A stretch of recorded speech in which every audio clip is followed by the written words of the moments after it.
బాబాయ్ నమస్తే, ఏం చేస్తుంటారు? నమస్కారం అండి. నేను ఎంబీఏ లెక్చరర్ అండి, పాతగుంటూరు అండి, అలీనగర్ మసీద్. MBA lecturer. ఇప్పుడు కూటమి ప్రభుత్వం వచ్చింది. అవునండి.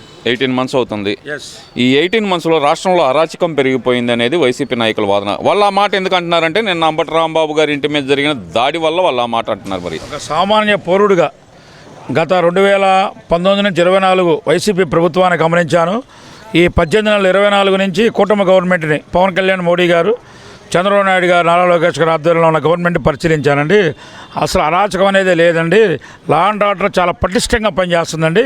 ఎగ్జాంపుల్ మీరు పాత ఎందుకండి, నిన్నే తీసుకోండి మీరు. అంబటి రాంబాబు గారు నేను అన్నండి, నాకు చాలా బాధగా ఉందండి. ఎందుకంటే నేను చంద్రబాబు నాయుడు గారిని అభిమానిస్తాను కామన్ మ్యాన్గా. ఎందుకంటే మా ఇంట్లో 3 టీచర్ జాబ్స్ వచ్చినాయండి మా వదినకి, మా అందరికీ. బీఈడీ మా నాన్నగారు మేము 3 బ్రదర్స్ అయితే బీఈడీ చదివిన వాళ్ళని చేశాడండి. 3కి అందరికీ ఉద్యోగాలు వచ్చినాయండి. 96 నుంచి వరుసగా 98 డిఎస్సీలు ఇస్తూ వచ్చాడు ఆయన. టీచర్ ఉద్యోగాలు ఎక్కువ ఇచ్చాడు ఆయన. అందుకని అభిమానం అండి ఆయన. ఎందుకు అభిమానం అంటే ఆయన ఏ రోజన్నా బూతి మాట తిట్టినట్టు నేను వెళ్ళలేదండి. ఆయన ముఖ్యమంత్రి అయినప్పటి నుంచి కానీ, రాజకీయాల్లో ఉన్నప్పటి నుంచి కానీ, నాకు ఊహ తెలిసినప్పటి నుంచి కానీ, మీడియాలో కానీ, అసెంబ్లీలో కానీ ఆయన ప్రతిపక్ష నాయకులు కానీ ఎవరినైనా కానీ బూతులు తిట్టినట్టు నేను వెళ్ళలేదు సార్. అరాచకం అంటున్నారండి. నేను అంబటి రాంబాబు అక్కడికి వచ్చానండి. ఆయనే కదా ముందు రోజు వెళ్ళి ఫ్లెక్సీ ఇక్కడ ఎందుకు వేశారు, కల్తీ నెయ్యి కలిపిన ఫ్లెక్సీ ఎందుకు వేశారు, మీరు మమ్మల్ని విమర్శిస్తున్నారు, రేపటికల్లా తీసేయపోతే అన్నట్టుగా మాట్లాడాడు.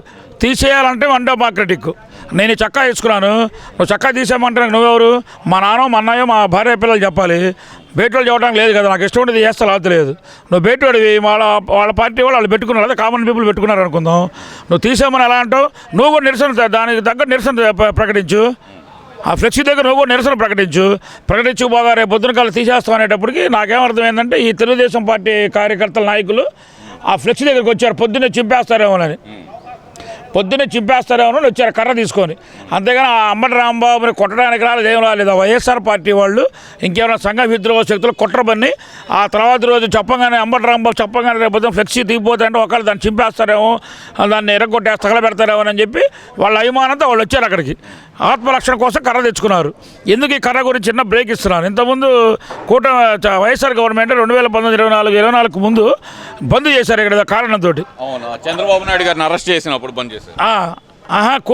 వైఎస్ఆర్ పార్టీ వాళ్ళు బంద్ చేశారు. చంద్రబాబు నాయుడు అరెస్ట్ చేసినందుకు మనం టీడీపీ వాళ్ళు చేశారు. దానికి ముందు వైఎస్ఆర్ పార్టీ వాళ్ళు సందర్భంగా అరండలపేటలో బంద్ చేస్తే ఆ మద్దాలగిరి అమ్మటి కావడి మనోహర్ నాయుడు మాజీ మేయర్ ఉన్నాడు. లాఠీ కాకుండా పోలీస్ కర్ర కాకుండా ఇలాంటి కర్ర పట్టుకొని షాపులోని కర్ర మూసేయమని చెప్పాడు. అప్పుడు పోలీసులు ఆ కర్ర లాక్కున్నారా? ఇప్పుడు వైఎస్ఆర్ పార్టీ వాళ్ళు లాఠీల కర్రలు రాకూడదు పోలీసులు అంటున్నారు. అది వాళ్ళ ఆత్మరక్షణ కోసం తెచ్చుకున్నారు. మన ఆత్మరక్షణ కోసం మన కర్ర తెచ్చుకున్నాం. మన ఫ్లెక్సీ చూస్తారేమో, వైఎస్ఆర్ వాళ్ళు వచ్చి మమ్మల్ని కొడతారేమో వాళ్ళు అక్కడ కాపలా ఉన్నారు. ప్రీ ప్లాన్డ్గా అసలు అంబటి రాంబాబుని చంపేయడానికే జరిగింది అంటున్నారు కదండి. అది అసలు ప్రీ ప్లాన్ అలా అవుతుందండి. ఆయనే కదా ముందు రోజు వచ్చాడు ప్రీ ప్లాన్డ్గా. ఆయనకేం పని ఆ ఫ్లెక్సీ తోటి? ఎవరో దారికి పోయి వాళ్ళు పెట్టుకున్నారు అక్కడ. వాళ్ళకి తిరుపతి లడ్డులో కల్తీ నెయ్యి కలిసిందని పెట్టుకున్నారు పీపుల్. పలానా వాళ్ళు పెట్టిన ఆయనకు కూడా తెలియదు కదా. నువ్వు కారు వేసుకొని వచ్చి ఆ ఫ్లెక్సీ దగ్గరికి వచ్చి ఈ ఫ్లెక్సీ ఏంటి వేయటం, రేపటికల్లా తీసేయాలి అంటే డెమోక్రటిక్గా వచ్చాను చెప్పాను అంటున్నాడు. అసలు నువ్వు ఎవరు చెప్పడానికి? మరి ఇక్కడ నువ్వు వెళ్ళి చట్టానికి పోలీసులకు నీకు మరోబారు దెబ్బలు లేనిది. నువ్వు మాజీ మంత్రిగా పోలీస్ స్టేషన్లో కంప్లైంట్, ఆ ఫ్లెక్సీ కొంచెం నాకు నచ్చలేదండి, లేకపోతే మున్సిపాలిటీ కార్పొరేషన్లో కంప్లైంట్, రోడ్డు కట్టం ఉంటే నువ్వే వెళ్ళి చింపేస్తాను తీసేస్తాను అది పెట్టకూడదంటే అదే చట్టం చేసుకుని నువ్వే చేతులు తీసుకున్నావు. అక్కడికి వచ్చిన వాళ్ళు చేతులు తీసుకోలేదు, నిరసన ప్రకటించారు.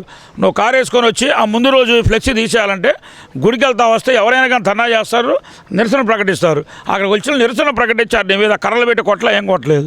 లా అండ్ ఆర్డర్ ఫెయిల్యూర్ అంటే మరి 20-30 మంది పోలీసుల్ని గవర్నమెంటే ప్రొటెక్షన్ ఇచ్చింది అతని మీద చీమ కూడా వాళ్ళకుండా కారు చుట్టూ ప్రొటెక్షన్ ఇచ్చి నువ్వే ఇంకా పోలీసులు అడ్డం పెట్టుకుని కారు డోర్ తీసి ఆ బిగ్ టీవీ ఛానల్లో ఇష్టం వచ్చినట్టు ఇష్టం వచ్చిన బూతులు తిట్టావు చంద్రబాబు నాయుడు గారిని. తండ్రి సమానుడైన చంద్రబాబు నాయుడు గారిని, మాజీ ప్రజెంట్ ముఖ్యమంత్రిని, ఒక 75 ఏళ్ళ వయసున్న వ్యక్తిని, తండ్రి సమానమైన వ్యక్తిని బూతులు తిట్టావు. నేను ఎప్పుడు తిట్టాడు ఆయన? నువ్వు ప్రయాణం ఖర్చు పెట్టుకొని తిట్టావు, నువ్వు తిట్టలేదు అంటున్నావు. మరి నేను ఎందుకు తిట్టాలి? నేనేం చేయలేదు వాళ్ళు డోర్ మీద కొట్టారు చేతితో. కామను మీరు మాచర్లో కొడితే నిద్రదిద్దన కమిటీ మేము టీవీలో చూసాం కామన్గా. ఆ కారులో ఉన్న వాళ్ళని పేర్లు గుర్తురాట్లే, ఎవరో అంటే చూసి చదివాను. లాఠీ పెట్టి కర్ర అద్దంలో ఉన్న వాళ్ళకి తలకలేని పాలు లాఠీ పెట్టి కర్ర పెట్టి కొడితే మరి పోలీసులు ఏం చేస్తున్నారు? అప్పుడు లా అండ్ ఆర్డర్ లేదంటున్నారు. లా అండ్ ఆర్డర్ ఇప్పుడే నీ దృష్టిలోనే ఉంది. నేను ప్రొడక్షన్ చేశారుగా గోరెంట్ల వెంకటేశ్వర స్వామి గుడి దగ్గర వాళ్ళు కర్రలు పెట్టి కొడతారంటే పోలీసులు వాళ్ళనే పట్టుకునేవాళ్ళు. వాళ్ళేం కర్రలు మీద వాళ్ళ చేతితో కొట్టారు కారు మీద. అట్లాగే రాత్రి అరెస్ట్ అయ్యడం కూడా నీకు వ్యాన్ తెచ్చి చూసా టీవీలో ప్రొటెక్షన్గా అన్నీ పెట్టి తీసుకొని వెళ్ళారు. నేను నిరసన ప్రకటించిన కామన్ ఎవరైనా అంటే నిరసన కాదు, అసలు దాడి చేసి ఒక కాపు నాయకుడిని హతమార్చడానికి చూశారు అనే మాట అయితే వాడుతున్నారు కదా. కరెక్ట్ చేసి పెట్టండి సార్, మీరు ఇక్కడి నుంచి మళ్ళీ పెట్టండి. అసలు తప్పండి. కాపు నాయకుడు, చౌదరి నాయకుడు, సూర్యబలిజ కులం మాది, సూర్యబలిజ కులం నాయకుడు, మైనారిటీ నాయకుడు, ఇంకో కులం పేరు తనకూడదండి. అమరాబూతులు తిట్టి కులం పేరు ఆస్వాదించేది ఏంది?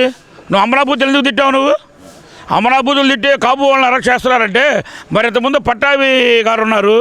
పట్టాభి గారు ఈ వైసీపీ నాయకులు వీళ్ళందరూ చంద్రబాబు నాయుడు గారిని, భువనేశ్వర్ అమ్మ గారిని, లోకేష్ గారిని, పవన్ కళ్యాణ్ గారిని, టీడీపీ నాయకుల్ని, కార్యకర్తల్ని, కూటమి నాయకుల్ని, జనసేన అందరం తిడుతుంటే ఆ పట్టాభి గారు పార్టీ ఆఫీస్లో, టీడీపీ పార్టీ ఆఫీస్లో దబక్కన స్లిప్ అయ్యి ఒక మాట అన్నాడు.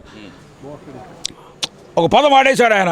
ఆ పదం వాడేసి నేను ఆవేశంలో అన్నాను ఆయన, మీరు కూడా తీసుకోవచ్చుగా. ఆయన ఇంటికి వెళ్ళి దాడి చేసి వాళ్ళ అమ్మాయి వాళ్ళందరూ బాత్రూంలో దాక్కొని భయపడి అందరూ పగలగొట్టేసి మళ్ళీ పార్టీ ఆఫీస్కి వచ్చి కార్లు వేసుకొని వచ్చి అన్ని పగలగొట్టేసి మరి అప్పుడు లా అండ్ ఆర్డర్ ఏమైంది? అతను తిట్టాడు, నువ్వు అరెస్ట్ చేసి పెట్టు, లోపల తీసుకో, ఎందుకు పగలగొట్టామైనా అప్పుడు లా అండ్ ఆర్డర్ ఏమైంది? ఈరోజు అదే జగన్మోహన్ రెడ్డి గారు రాష్ట్రంలో రెడ్ బుక్ రాజ్యాంగం నడుస్తుందని ఆయనే ఒక ట్వీట్ రాస్తున్నాడు కదండి. ప్రశ్నించే గొంతుకులు అనగదుక్కుతున్నారని సారండి. నారా లోకేష్ గారు ఇప్పుడు మన ఇంట్లో కూడా ఒక డైరీ పెట్టుకుంటారు. కొత్తగా పెళ్ళైంది అనుకోండి, మా భార్య కూడా కొత్తగా పెళ్ళైనప్పుడు డైరీ పెట్టుకుని రోజు ఏం జరుగుతుందో రాసుకుంది. నాలో పోయిన తర్వాత నా మీద నమ్మకం కలిగిన తర్వాత ఆ డైరీ చింపేసింది. అట్లాగే అధికారం లేనప్పుడు అరాచకాలు చేసినప్పుడు నేను అట్లా మాట్లాడుతూ నేను కూడా రాసుకున్నాను, పలానోళ్ళు ఏం చేశారు ఖాళీగా ఉన్నప్పుడు. అట్లా నారా లోకేష్ గారు రాసుకున్నారు ఏ రోజు ఏం జరుగుతున్నాయి ఆయన కార్యక్రమాలు. దానికి రెడ్ బుక్ అని పేరు పెట్టుకున్నాడు, నేను ఎల్లో బుక్ అని పెట్టుకున్నాను. కనుమ ఇతను వేరే బుక్ అని పెట్టుకుంటాడు. దాని రాజ్యాంగం అనే బద్ధంగానే ఉంటుంది అక్కడ. నేను ఎదురువాడు తప్పు చేశానని రాసుకున్నాను. నేను ఇప్పుడు ఏం చేయలేకపోతాను, అధికారం లేదు కాబట్టి. వైఎస్ఆర్ పార్టీ వాళ్ళు మీరు కంప్లీట్ ఇచ్చిన యాక్షన్ తీసుకోవట్లేదు కాబట్టి నాకు యాక్షన్ తీసుకునే పార్టీ, లా అండ్ ఆర్డర్ గౌరవించే పార్టీ చంద్రబాబు నాయుడు గారు, తెలుగుదేశం పార్టీ, కూటమి గవర్నమెంట్. రాసుకొని అప్పుడు ఆ పుస్తకంలో పేపర్ దాచిపెట్టుకున్నా, నా ఎల్లో బుక్లో తీసుకెళ్ళి ఇచ్చాను. ఎవరికి ఇచ్చాను? చట్టానికి ఇచ్చేస్తాను. నేను పోలీస్ స్టేషన్లో కంప్లైంట్ పెడుతున్నాను. నారా లోకేష్ కూడా, నారా లోకేష్ రెడ్ బుక్ అని చెప్పి directly he is not going and attacking అని ఎనీవన్ కదా. The matter what happened in 2019-2024 ఏమైతే దౌర్జన్యాలు జరిగినాయో ఆయన ఒక పుస్తకం పెట్టుకున్నాడు. నేను ఎల్లో బుక్ పెట్టుకున్నాను, ఆయన రెడ్ బుక్ అని పేరు పెట్టుకుని పుస్తకం రాసుకున్నాడు. ఆ పేపర్ తీసుకుని వాళ్ళ మీద అటాక్ చేయట్లేదుగా, అది పోలీస్ స్టేషన్లో ఇస్తున్నాడుగా, కోర్టులో ఇస్తున్నాడు, చట్టం ప్రకారం వెళ్తుందిగా. రెడ్ బుక్ రాజ్యాంగం ఎక్కడుంది? భారతదేశ రాజ్యాంగమే ఉంది. అతను చేతుల్లో తీసుకుంటే అతనిది, కానీ డైరెక్ట్ పుస్తకం పేపర్లో ఉన్న పుస్తకాన్ని పోలీస్ స్టేషన్లో ఇస్తాడు కదా. ఆయన ఇలా జరిగిందని చెప్పి మీరు చట్ట ప్రకారం యాక్షన్ తీసుకుంటా అంటున్నాడు. ఊరికి ఆ పేరు పెట్టుకున్నాడు. నేను ఎల్లో బుక్ అని పెట్టుకుంటా, మీరు కూడా డిజిటల్ బుక్ అని పెట్టుకోవాలా? ఈ వైఎస్ఆర్ పార్టీ వాళ్ళు మేము పెడితే రికార్డ్ అవుతుంది. అట్లా ఆయన పెట్టుకున్నాడు. అది మీదో పేరు, ఆయనదో పేరు, నాది ఎల్లో బుక్, మీది ఇంకో బుక్ ఉంటుంది. అంతేగాని రెడ్ బుక్ రాజ్యాంగం అనేది ఎక్కడ లేదు, భారతదేశ రాజ్యాంగమే ఉంది. ఆ జరిగే సంఘటనలో ఒక పుస్తకం పేరు పెట్టుకొని రాసుకున్నాం కాబట్టి ఇలా జరిగిందని చెప్పి ఆ పేపర్ని మేము, మాకు ధైర్యం వచ్చినప్పుడు, మాకు అధికారం వచ్చిన పార్టీ వచ్చింది, ప్రజల్ని లా అండ్ ఆర్డర్ని గౌరవించే పార్టీకి అధికారంలో వచ్చింది కాబట్టి టీడీపీ కానీ కూటమి గవర్నమెంట్, చంద్రబాబు నాయుడు గారు ముఖ్యమంత్రి, పవన్ కళ్యాణ్ గారు, మోడీ గారి ఆధ్వర్యంలో ఆ డైరీలో ఆ పుస్తకం రాసుకున్న పుస్తకంలో రెడ్ బుక్ అనే పుస్తకం అనుకోండి, ఎల్లో బుక్, ఆ పేపర్ తీసి ఇలా జరిగిందండి, పలానా సుబ్బారావు పలానా పుల్లారావు అలా చేసి ఇస్తున్నాం. మీరు అప్పుడే చర్య తీసుకోలేదుగా. మరి పట్టా మీద దాడి చేసినప్పుడు మీరు పోలీసులు ఎందుకు ఆపలేదు? స్టేట్ పార్టీ ఆఫీస్లో పోలీసులు లా అండ్ ఆర్డర్ ఏమైంది? మరి సైకిల్ వేసుకొని ఎవరైతే పొంగనూరులో సైకిల్ తొక్కుంటూ వెళ్తున్నారు శ్రీకాకుళం వాళ్ళు, మన పాకిస్తాన్లో ఉన్నావా, బంగ్లాదేశ్లో ఉన్నావా? అరే చక్కాలు ఇప్పండిరా, బనీళ్ళు ఇప్పండిరా. అప్పుడు ఎందుకు కొట్టాలి? భారతదేశం అక్కడ వాళ్ళు సైకిల్ మీద తిరుగుతున్నారు రౌడీజం చేసి. లా అండ్ ఆర్డర్ కానీ రౌడీజంగా అణిచివేయాలి, కంట్రోల్లో ఉండాలంటే చంద్రబాబు నాయుడు గారు ఇప్పుడు కాదు, అధికారం ఉన్నా లేకపోయినా లా అండ్ ఆర్డర్ చట్టాన్ని గౌరవించే వ్యక్తి అతను.